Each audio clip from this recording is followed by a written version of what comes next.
नमस्कार, मी श्रीकांत उमरीकर. आपण पाहतात अॅनालायझर. लाईक करा, शेअर करा, सबस्क्राईब करा. अॅनालायझरचं ॲप डाउनलोड करा. आता हा व्हिडिओ तुमच्यासमोर येतो आहे 10 तारखेला संध्याकाळी 5 वाजता. आणि उद्या शेवटच्या टप्प्याचं, शेवटचं म्हणजे काय 2च टप्पे होते. पहिला झालाय 6 तारखेला आणि आता बिहारमधले दुसऱ्या टप्प्याचं आणि शेवटच्या टप्प्याचं मतदान उद्या सकाळपासून सुरू होते. उद्या संध्याकाळपर्यंत सगळं मतदान संपेल आणि संध्याकाळी उशिरा आकडे आपल्या हातामध्ये येतील. सगळ्यात पहिला जो मुद्दा आम्ही उपस्थित आताही करतो आहोत, अजून उद्याचं मतदान व्हायचं आहे. पहिला टप्पा झाला 121 जागांचा. त्याच्यामधून जे आकडे समोर आले मतदानाचे, त्याच्यातूनच आम्ही पहिलं स्पष्ट असं विधान केलेलं होतं की हा लोकशाहीचा विजय आहे. 2-3 ठिकाणच्या किरकोळ घटना वगळता सर्वत्र मतदान अतिशय शांततेत पार पडलं. प्रचारातही बाकी बोलताना कोणी किती घाण पातळीवरती जाओ, गलिच्छ बोलो, हा एक भाग झाला. पण प्रत्यक्षामध्ये प्रचार पण व्यवस्थित सगळा पार पडला.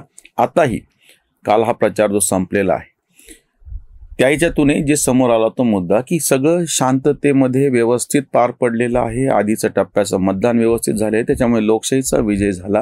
हे विधान आम्ही परत रिपीट करतो आणि मुद्दाम उद्याचं मतदान सुद्धा व्हायच्या आधी, निकालाच्या तर आधी स्पष्ट सांगतोय. कारण की हे बहुतांश लिब्रांडू डावे, हे सगळे महागठबंधन आणि त्यांचे पंटर, यांचं सगळं काही की निकालावरती अवलंबून असतं. निकाल यांच्या बाजूने लागला तर लोकशाहीचं कसं हे झालं, मोदींनी राजे. आता मी तुम्हाला सांगतो, असं समजा की हा निकाल आहे, हा महागठबंधनच्या बाजूने लागलेला आहे. तेजस्वी यादव मुख्यमंत्री पदाची शपथ घेणार आहे. लगेच यांचं पहिलं स्टेटमेंट असणार आहे की मोदींनी राजीनामा कसा द्यायला पाहिजे. 2029च्या निवडणुकीमध्ये विरोधकांची कशी भक्कम आघाडी आहे आणि जनता कशी चारी मुंड्या चित भाजपला करणं, यांचे वाक्य असतील, मी तुम्हाला आधीच सांगतो. पण नेमकं उलट झालं. नितीश कुमारच परत पुन्हा मुख्यमंत्री होणार असा कौल मिळाला. प्रत्यक्ष ते होतील की नाही माहिती नाही. की लगेच यांची आरडाओरडी जी आधीच सुरू केलेली राहुल गांधींनी, तर वोट चोरी कशी झाली, सगळ्या संस्था यांच्या हातामध्ये कसा आहेत, स्पेशल इंटेन्सिफाय रिव्हिजन सगळ्या भारतभर करून आता सगळा पूर्णच्या पूर्ण सगळा देशच कसा यांनी घशाखाली घातलाय, सगळ्या यंत्रणा कशा यांच्या ताब्यात घ्या. आता सांगतो मी तुम्हाला.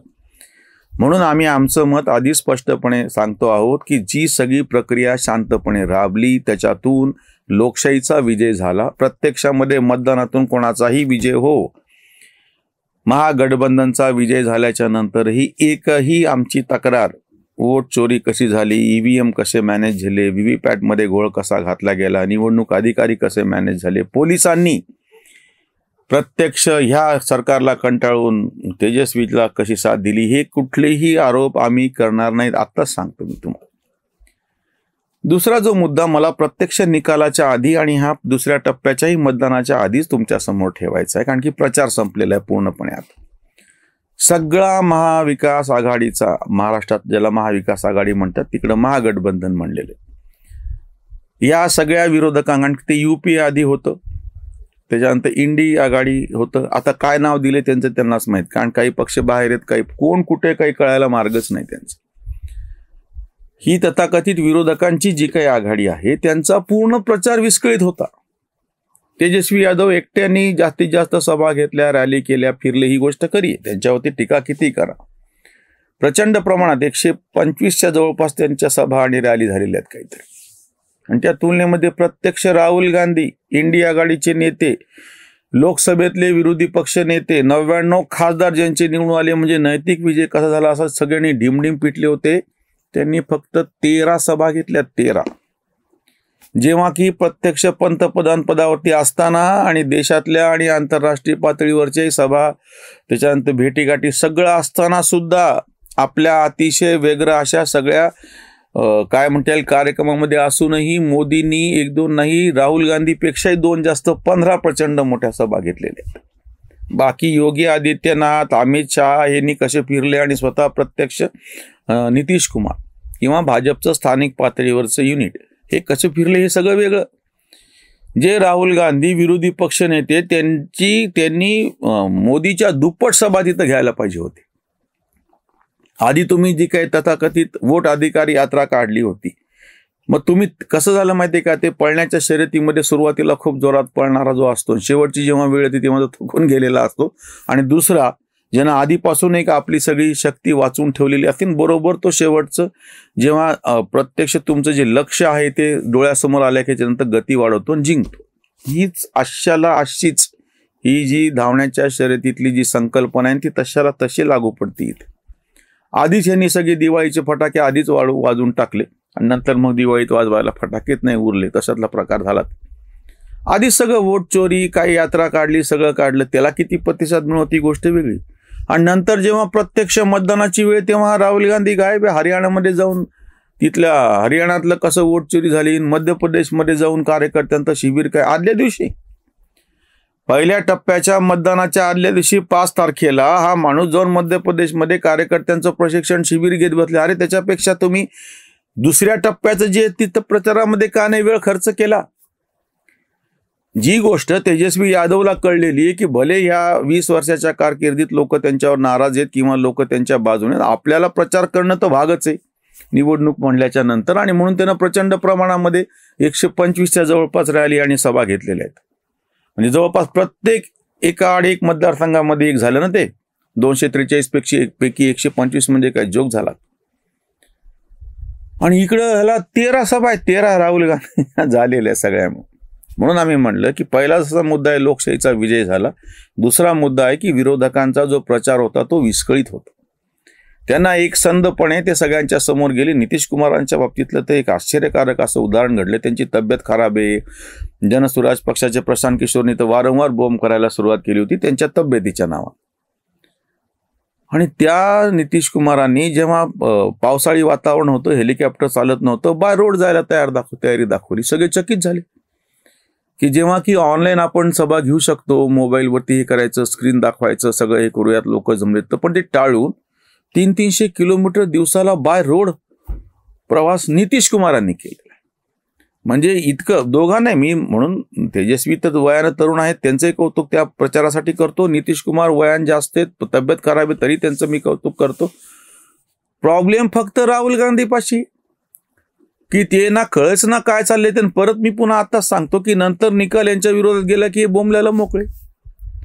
तिसरा जो टप्पा मला जास्त कौतुकास्पदरित्या तुमच्या समोर मांडायचा आहे की सगळी प्रचार यंत्रणा ती पाहणारी, निवडणूक आयोगाची यंत्रणा निरीक्षण करणारी, प्रत्यक्ष पहिल्या टप्प्याचं झालेलं मतदान, ह्या सगळ्यातून जे सगळे कर्मचारी राज्य सरकारचे आहेत त्या सगळ्यांनी ही जी यंत्रणा सक्षमपणे राबवली, मला त्यांचं कौतुक आहे. कोणी त्यांची दखल घेत नाही.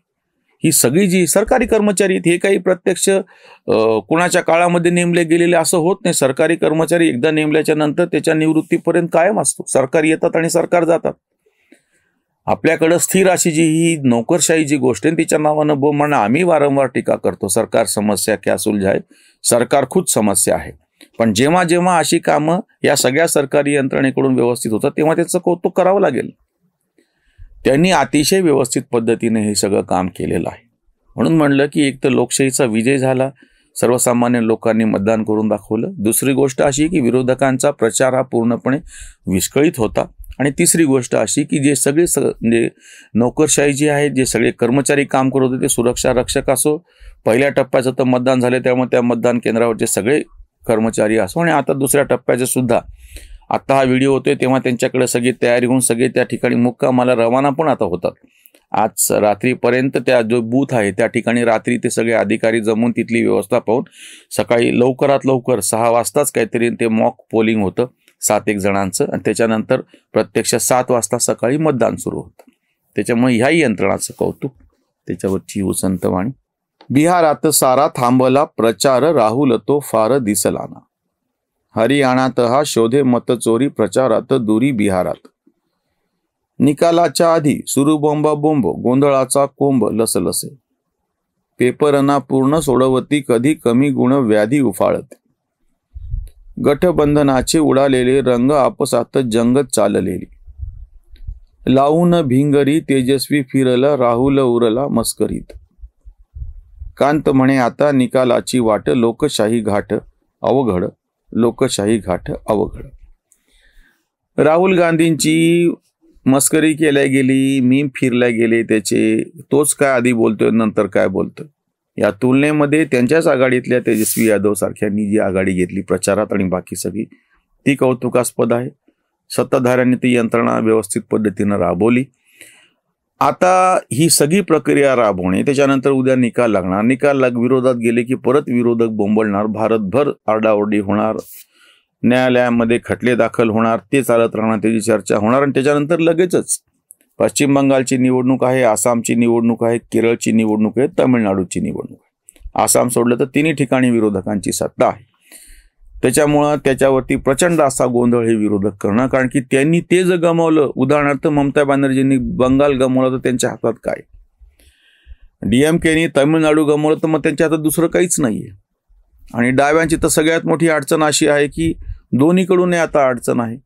डावे जिंकले तर काँग्रेसचा पराभव झाला, काँग्रेस जिंकली तर डाव्यांचा पराभव झाला. भाजप पहिल्यांदाच काठावर बसून खुश आहे की काही निकाल लागो, त्यांना त्याचा फायदाच आहे.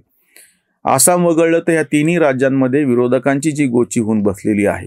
भाजपने कुठल्याही पद्धतीने स्वतःच्या जागा वाढवल्या असो आणि काही ठिकाणी चुकून माकून का होईना सत्ता परिवर्तन झालं असो, की ह्यांच्या जी काही विरोधकांची संपूर्ण भारतभराची तोडकी मोडकी का होईना पण आघाडी उभी आहे, तिच्या अजून तुकडे तुकडे होण्याची शक्यता आहे.